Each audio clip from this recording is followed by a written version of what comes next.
our students are particularly interested in how companies, your companies and other companies, are responding in terms of new hires and graduates coming out of the universities, and internships, or even types of internships that are unpaid or paid. We mostly do paid internships through the Burns School or with the Burns School, but some students are even interested in getting any kind of experience.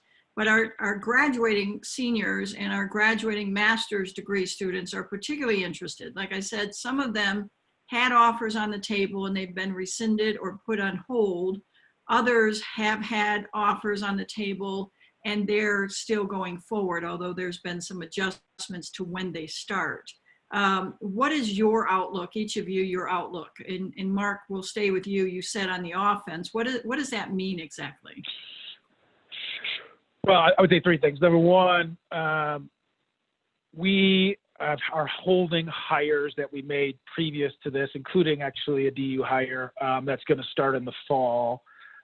So anyone that we previously offered a job, as far as I know, and I can speak to Denver and probably Denver West, we have not rescinded offers. We are keeping our internship program. It will be virtual. It will be reduced, but we are keeping a paid internship program. So we've worked very hard to make that work. It's not easy, but we're going to do it. Look, we are in a hiring freeze right this moment. We just are. We're not adding to our payroll right this moment.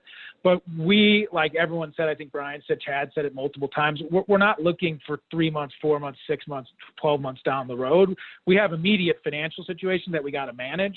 But if we see a superstar, we're going to go hire that superstar and find a way to get that superstar on our team, because we're looking for a 10, 15, 20-year type of business plan. So my advice to folks would be, this is the time to be on offense. If you're coming out of college, you need to be aggressive. You need to be organized. You need to be working your network as hard as you humanly can. You need to be keeping lists. You need to be calling folks and doing Zoom meetings. I would consider working for free in the near term. Absolutely. If I had the right, Chad called me and said, hey, I'll let you run around and work for free for me, I'd take that job all day. So I think those are the types of things you need to do in a time like this, because this is not a normal time. But I think that'll benefit you long term. I really, truly believe that.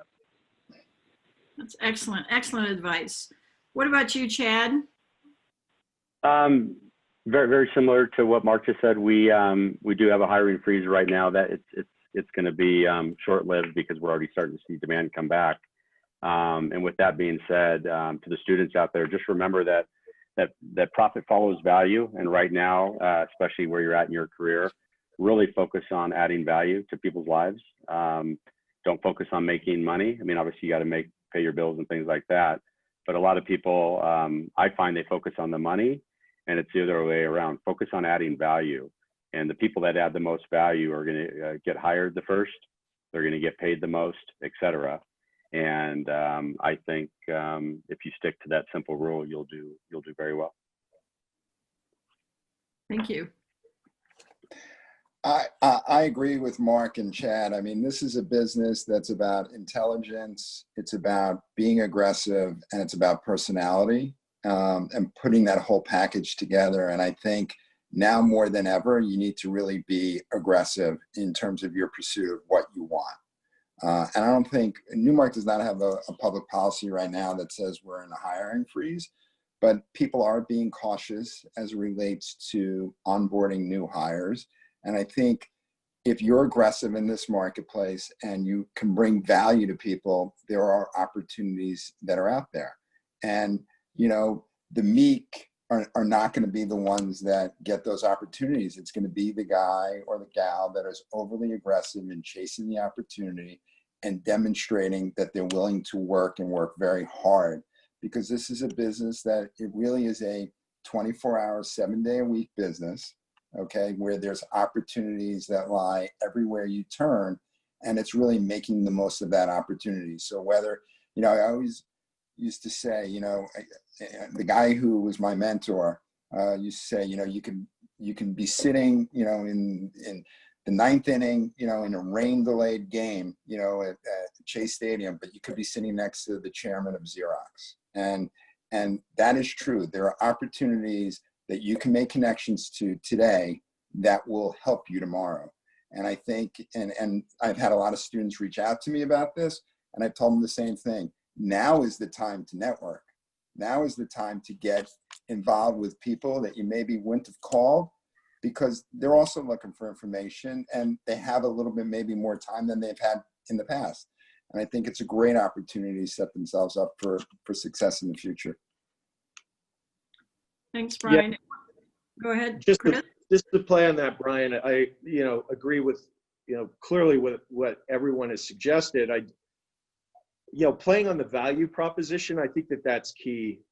Really understanding who you're talking to and what value you bring to them is the most important piece, as well as being different. I mean, you need to know what your differentiated proposition is that you're going to bring to help someone. Really understand their organization, what they're focused on, do your due diligence, and then, as everyone said, really go at it and be confident that, hey, I bring something different to the table than what the last guy is who walked in the door, or gal who walked in the door in order to do this type of work. And be hungry. You're at a great time in your life. There's a lot of uncertainty, but you have 25 years of your life to work at a position. Really sort of go out and explore, and then target what you want to do and explain why you're different and why you create value. You're going to create value for that organization. And, back to what we're doing, we're selectively looking at those opportunities. Like everyone else, we're not in a proactive hiring position, but we are being very opportunistic when we see those sort of statements that say this is something that, or someone we really ought to look to that really enhances our platform.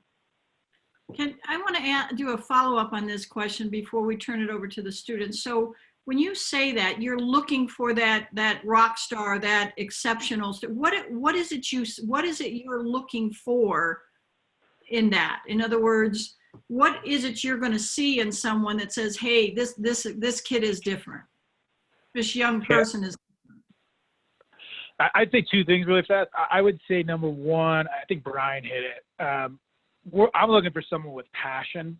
I'm looking for someone that has a love for what you can see that they have a passion for what they're trying to do. If you guys have never watched the Steve Jobs clip on passion and passion on work, it's one of the greatest clips on the internet. Just Google Steve Jobs passion, because it basically says if you don't love what you do and have a passion for what you do, why would you ever do it? Because what Brian said, this is such a hard job. Real estate's a grind, and you got to have a passion for it. And I think the second thing is do your research.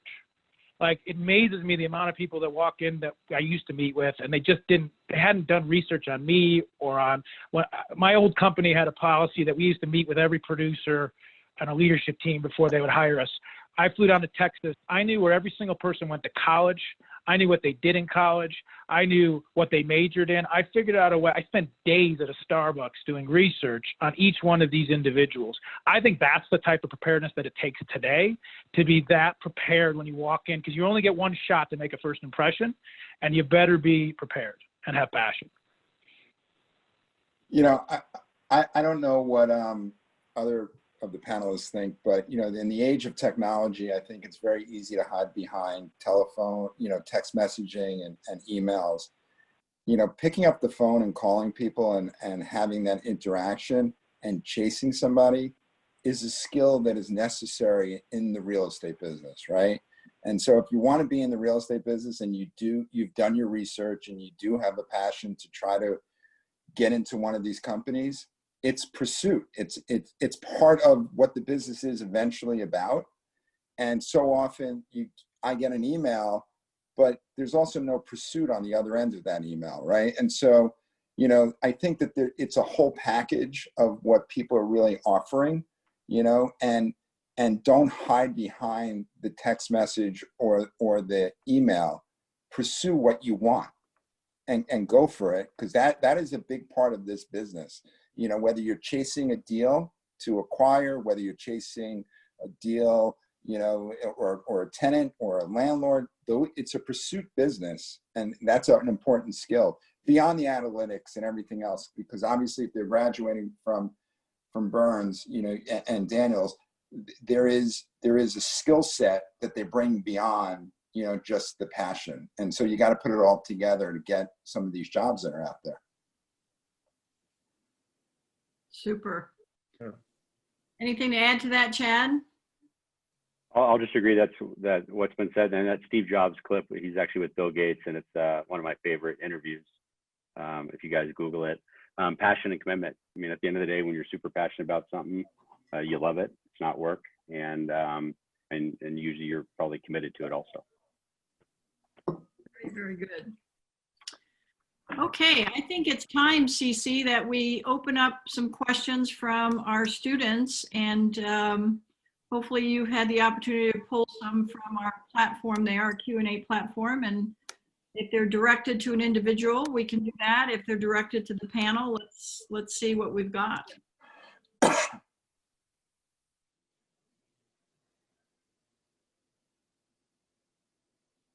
CC, are you there?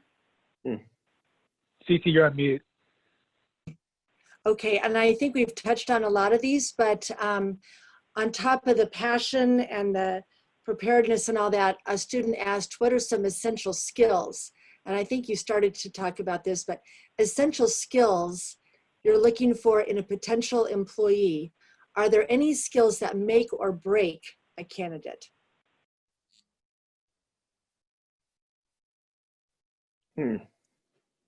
I'll dive in. Just to start, I think it plays on being polished, confident, understanding, how to talk to people, look them in the eye, be confident, and understand that this is a collaborative business. I think that's what a lot of us are talking about, is how you collaborate with someone. You listen. You've really got to show that you can listen, be empathetic. A lot of the emotional intelligence skills, I think, are really important in our industry, because it is, even though we're focused on the built environment, it's still driven by people, as everyone before me suggested. And then I think really, the last question is, understand how you do something and show someone how you think, what your process is, what differentiates you to get to a solution, and take a problem and just challenge, here was the challenge, here's how we work through it, and here are the results. 3 simple points. It's amazing how many people miss that last piece, the value creation, and be able to articulate that in a really thoughtful way. And then I think people will listen to you if you come in with that mindset.